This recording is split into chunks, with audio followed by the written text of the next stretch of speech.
Deuxième partie de notre message.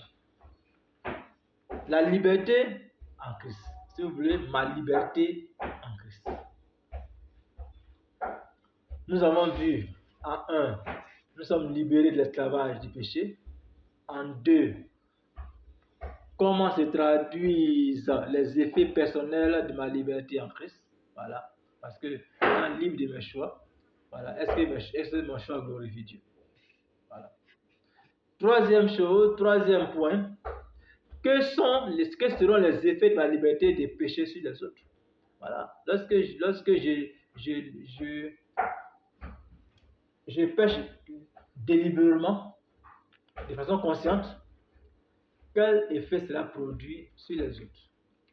Premier effet, prenons Romains 14, verset 7. Il est écrit, en effet, aucun de nous ne vit pour soi-même et aucun ne meurt pour soi-même. Ça veut dire qu'on ne vit pas pour nous-mêmes et on ne vit pas pour nous-mêmes. Ça veut dire qu'on vit pour les autres. Ça veut dire que lorsque nous péchons délibérément, cela va avoir un impact considérable sur les autres.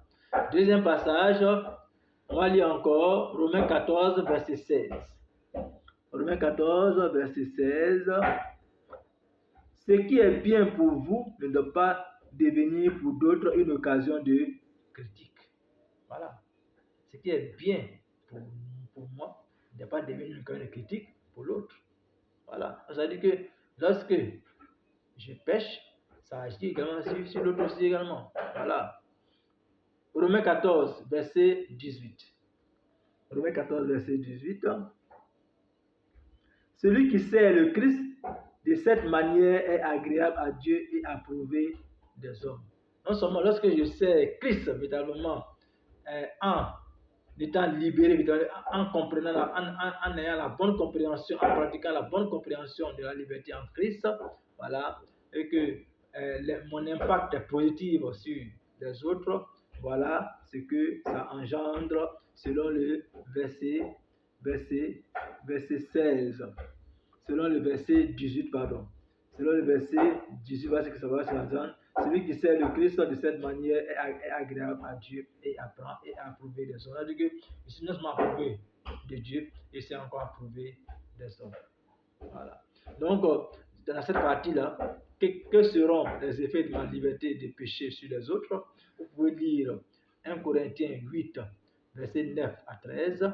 Vous pouvez lire aussi également 1 Thessaloniciens, chapitre 5, verset 22.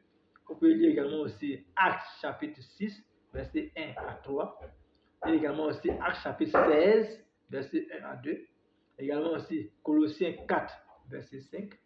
Et 1 Timothée 3, verset 7. Également aussi Actes, chapitre 11, verset 22 à 24. Et aussi également aussi 1 Corinthiens 9, verset 19 à 23. Donc voilà autant de passages que vous pouvez lire sur la partie que seront les effets de ma liberté de pécher sur les autres. Voilà. Quatrième point. Construire des barrières de séparation. Donc il est important pour moi que je construise des barrières de séparation entre moi et le péché. Donc pour cela, on prend un passage. On prend Psaume 119. Psaume 119, verset 45. Psaume 119, verset 45. Psaume 119, verset 45. Psaume 119, verset 45. Voilà, il est écrit: je veux avancer libre dans la vie, car je me soucie de tes exigences. C'est-à-dire que si nous voulons avancer libre dans la vie, nous devons nous soucier des exigences de Dieu. Voilà. Et nous devons éviter, en deuxième point, nous devons éviter les circonstances qui conduisent au péché. Voilà. En cinquième point, comment pourrais-je ou pratiquer les principes et la séparation? Comment saurais-je ou pratiquer les principes et la séparation? Voilà. Donc, première chose, 1 Corinthiens 6, verset 12. 1 Corinthiens 6, verset 12. 1 Corinthiens 6, verset 12. La Bible dit ceci. Verset 12, la Bible dit ceci. Vous allez jusqu'à dire tout m'est permis. Oui, cependant, tout ne vous est pas bon. Ne vous est pas bon. Je pourrais dire tout m'est permis, mais je ne vais pas me laisser asservir par quoi que ce soit. Donc nous ne devons jamais être esclaves du péché. Voilà, jamais. Tout est permis, mais tout n'est pas utile. Voilà. Et toujours sur 1 Corinthiens, chapitre 10, verset 23, la Bible dit ceci. Voilà. Tout est permis, dites-vous, oui, cependant, tout n'est pas bon. Tout est permis, cependant, tout n'est pas utile pour la communauté.